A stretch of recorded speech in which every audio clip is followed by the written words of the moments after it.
আমি সকল মেয়েদের উদ্দেশ্যে কিছু কথা বলতে চাচ্ছি। দয়া করে আপনারা কথাগুলো মনোযোগ সহকারে শুনবেন।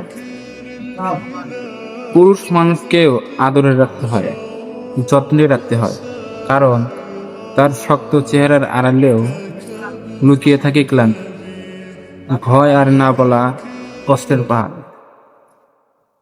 তারও দরকার হয় এমন একজন নারী যে বুঝবে তার নীরবতা, যে তার চোখের ক্লান্তি পরে ফেলবে কথার আগেই। একটি আদর, একটুখানি যত্ন, একটি মাত্র আলতো স্পর্শেই পুরুষ মানুষটা শান্তি খুঁজে পায়। যে শান্তি কোনো বড় স্বপ্নে বা সাফল্যে পাওয়া যায় না।